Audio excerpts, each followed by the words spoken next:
Part 1. You will hear a new student, Stefan, talking to an assistant, Anna, at the student union about his membership. You now have 30 seconds to read questions 1 to 6.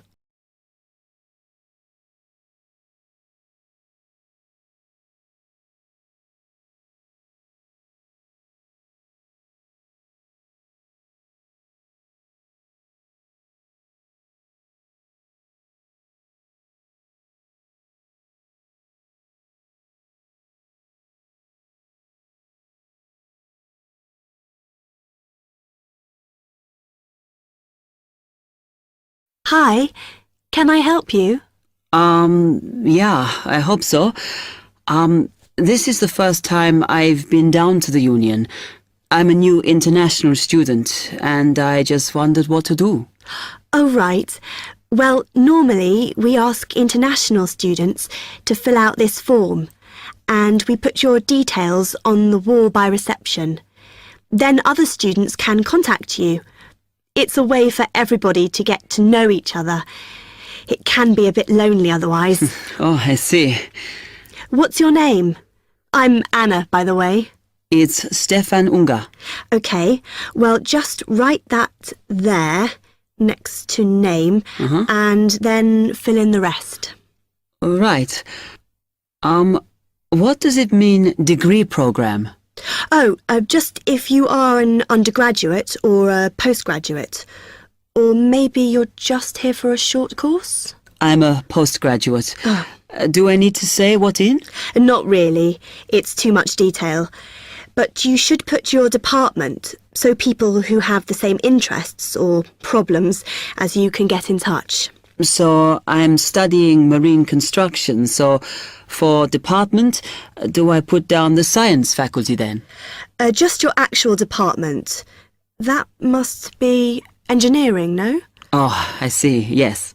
Then if you list what you like doing in your free time, not that we ever get any when we're studying, and maybe you can meet up with someone socially, or to join a club or something. Well, I like lots of things. Shall I just list them? My advice is to just put one or two, like football and films or whatever. Otherwise you'll get so many invitations you won't get any time to work. Okay, I think I'll just list computer games, as that's my big interest. Oh. I haven't played football for ages. I may start to play once I get settled. Now, let's see. Next thing is languages. Yes, we find many of the international students get a bit tired of speaking English all the time. Sometimes they like to speak to someone in their own language. It's up to you. That is a good idea. I presume I don't need to put English down. Oh no, I put Italian and French. I can only speak German, my mother tongue. OK, well that's fine. Just put that. What does accommodation mean? Is that my address? We're trying to find similarities between people, and some people live in hall, some are in flats, some are in bedsits. So it helps if you say. I'm in hall, though I'd like to be in a flat, but that won't happen till the end of the first term. Put where you are now. You can always change it later. Then finally, just put your phone number. I haven't really got one. I haven't sorted out a mobile yet. Well, it's going to be difficult for people to contact you then, isn't it? Why don't you put the union one and we'll take messages for you? Okay. It's 02950 659 003. Have you got that? Yes. OK then. You now have 30 seconds to read questions 7 to 10.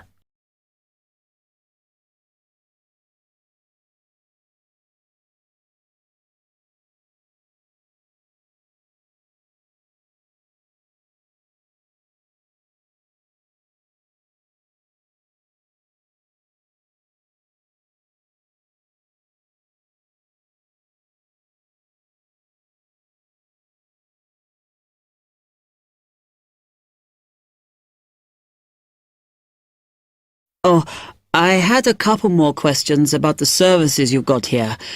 It says there's a photocopier here. Yes, you need to get a card from the shop, and then it's available to all students in the mornings. The union uses it after 1 p.m. Okay. I see also the union organises loads of events. Are they always held here in the union building? It looks big enough. If you're interested in something, you should check the poster or our website. In fact, we normally use the Round Theatre, opposite the conference centre for most events, because the sound system is better. Right. I'll do that. Also, I wanted to hire a van. Can I do that through you? No. You need to present a case, really. They're not just available for hire to anyone. The president said we have to limit who is allowed to hire them. The person you need to see is the transport secretary. She's on the 2nd floor. Okay, thanks. The other thing is, are all the discounts we get with our union card listed on the back of the card? I thought there might be more.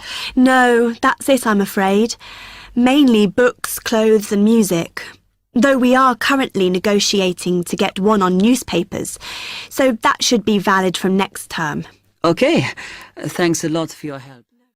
That is the end of part 1. You now have half a minute to check your answers.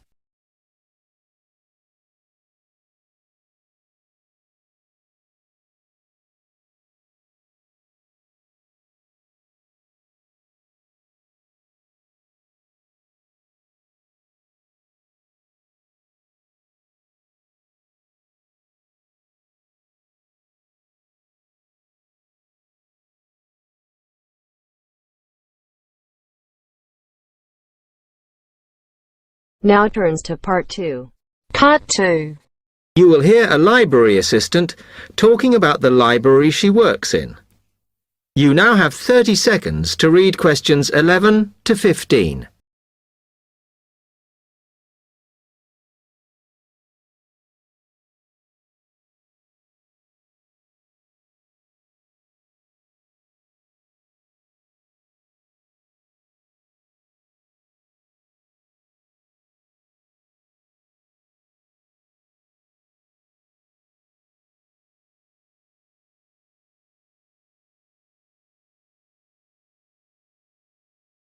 Hi, can I help you? Yes. I wanted to join the library. Okay. First of all, let me show you around the library and explain a few things for you. Okay, now we're here at the main entrance. You can see the reception, which is where you bring back and take out books. And also, we can order books and answer your questions there. Next to the reception, where you can see those old desks, is where we keep the magazines, because you can sit down and read there. They're divided into sections for sciences, geography, arts, etc. Then, at the back of the library, you can see the section for old books. Next to that is where the books proper start. That used to be the science section, but now on those shelves you'll find the art section. We had a big reorganisation in the summer, which I think has made it clearer. The numbering is standard, so you should be able to find what you want quite easily. However, if you can't find something, it probably means it's been borrowed. Okay, then in the corner next to the reference section is where we thought it was quietest and away from the phones and printers and things, so we've put the study desks there. They all have computer access if you need it for your laptop. We do ask that you don't just read magazines there, though. Okay, then there's the reference section, where you can look up the files. Then, as we come back to the main entrance, is the next section, where we used to have the languages. It got very busy and noisy, so when we moved everything round, we decided to put the law books here. Also, because it's a smaller section, It fits quite well here. Ah. OK then, we're back at the main entrance. Over there, by reception, there's a door that goes to the extension.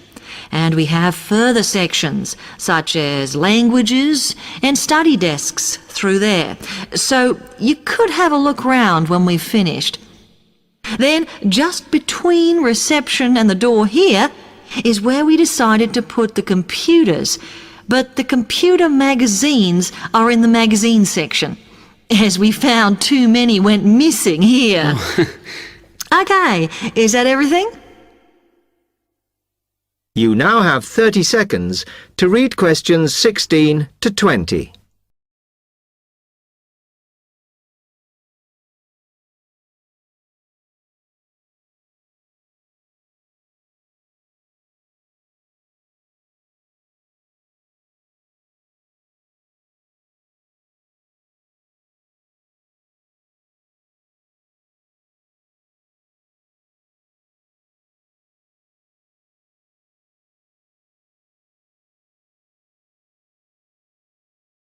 That's great, thanks.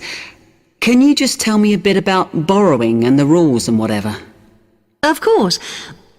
Over the last 2 months, we've been introducing a new system for this, and you can now take books out for 6 weeks.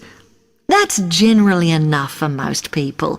We usually get books back within 30 days. Of course, you may decide to renew the period. You used to have to come in to get the book stamped because we don't like doing it over the phone, as there's no record of it.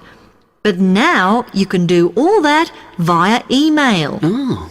If you do forget to renew, then we do make a charge, I'm afraid. That helps our costs, of course, but we do insist on it. The good news is that there is only one charge. I know some libraries charge £1 for 1 week and then it goes up with each week it's late. We ask for £1.50 as we think that's high enough to stop people being overdue. The other thing you may want to know is what you do about books that are not on the shelves. We do have a system for reserving them. All you have to do is fill in a yellow form behind those blue ones on the desk and give it to someone at reception. We'll let you know when it comes in.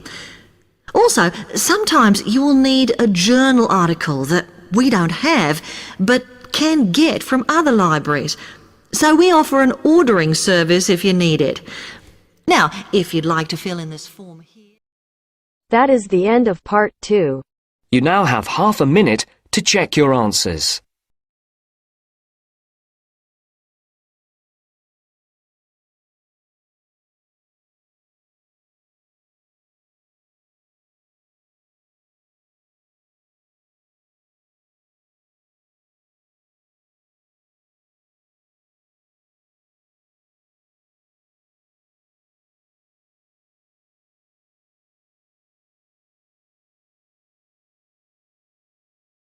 Now turns to part 3. Part 3. You will hear 2 students, Ramil and Kirsten, discussing presenting a paper at an architecture conference. You now have 30 seconds to read questions 21 to 28.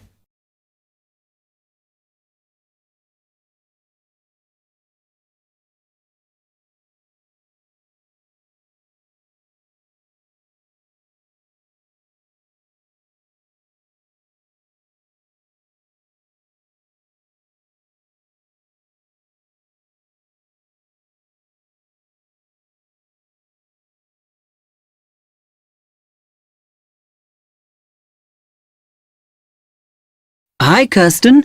Have you heard about that architecture conference in Oxford at the end of the year? Yeah, I saw the leaflet on the notice board.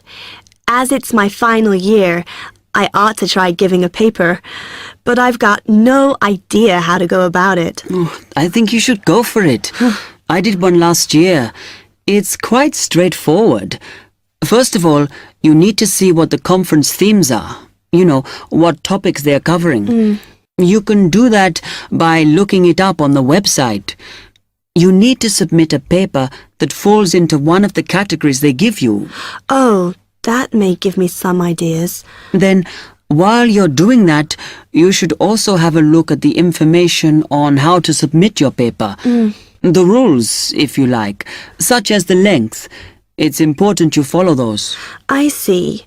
And then I suppose the next stage is to start writing it up. I'd like to use it as an opportunity to propose some future work, but I understand it must be based on current work. Still, there's plenty to choose from. It makes sense to do something that I'm more familiar with. Yes, and the other thing is, when you've written it up, then go back and look at your data carefully and make certain that you've presented it in a format that is standard for your subject. Remember, people have to absorb information very quickly while they're listening. Don't make it too complicated. Okay, well, I reckon that'll take me about a month to get that sorted. Then the next thing I have to do, I guess, before I send it off to the conference organizer, is give the whole thing to the events officer so that he can look through it and see if it all makes sense and is okay. Yeah. Remember to warn him that it's en route so he can fit it into his schedule. Oh. Then you're done, really. All you have to do after that is to go through it and sort out any changes you need to make. Then finally, you can submit it. You can do that online. Phew, good. Then I just wait to hear, I suppose. How long does that take? It depends, but usually about 6 weeks. Oh. When you hear if your paper has been accepted, then at that stage, it's worth giving them a list of any technical things you need when you actually give the talk. A screen or video players or that sort of thing. Okay, but that's a long way off. And I know that if my paper is accepted, then at that stage, I have to give them a short text about myself and my academic background so that they can put it in the brochure. Famous at last. Yeah. Read questions 29 to 30.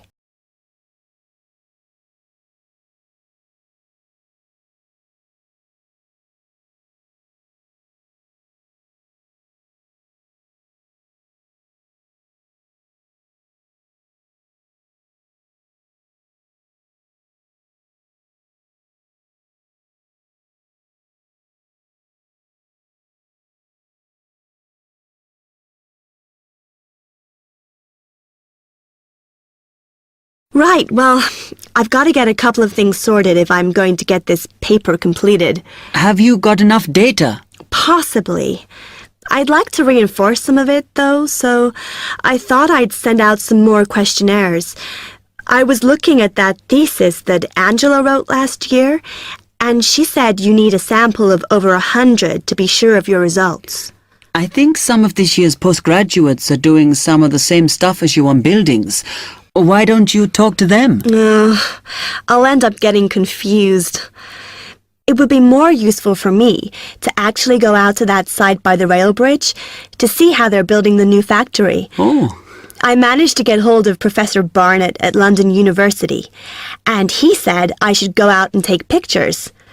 I'm pretty busy, but I'll have to make time. Anyway, what about you? What are your plans? That is the end of part 3. You now have half a minute to check your answers.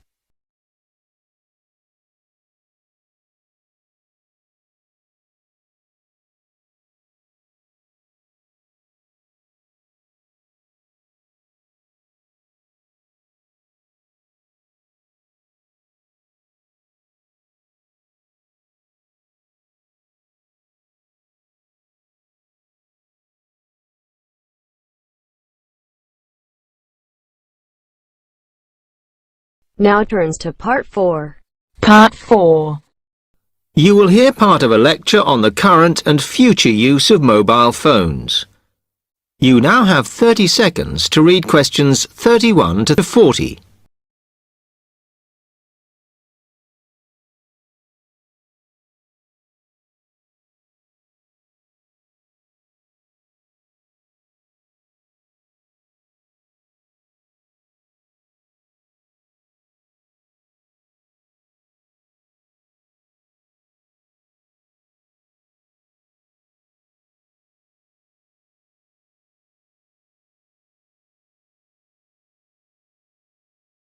Okay, now today we're looking at changes in communication, and specifically changes that have just happened or are likely to happen in the next few years. Key to this is the mobile phone, which is increasingly being seen as an all-purpose system rather than just a phone.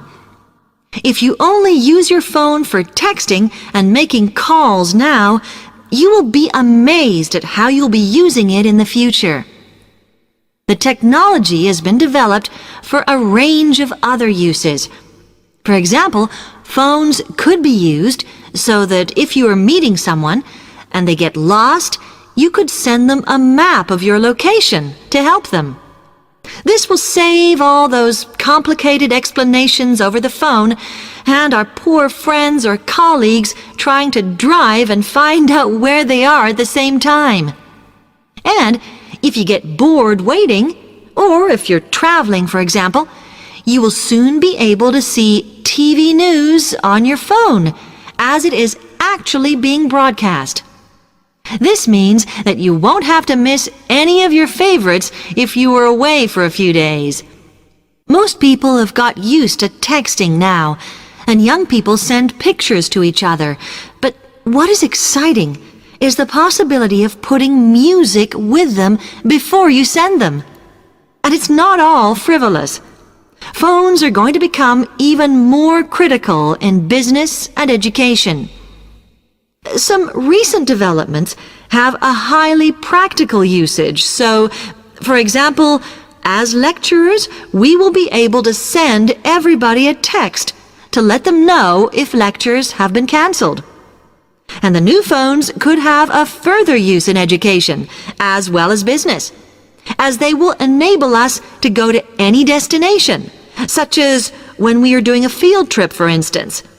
And from there, to send data directly to a computer so that we can access it when we get home. This means we will no longer be limited by what the phone can store. And it's interesting to look at the different ways that men and women use phones now, as that does affect how the technology will develop. Some research has been done on how people use phones, and some of the results are surprising. One of the increasing usages of mobile phones is to get all sorts of data, such as phone numbers, the weather, train times, etc. And while there's been an attempt to set up connections with things that women might be interested in accessing, it is overwhelmingly men who do this. But what about the traditional use of a phone? To speak to people?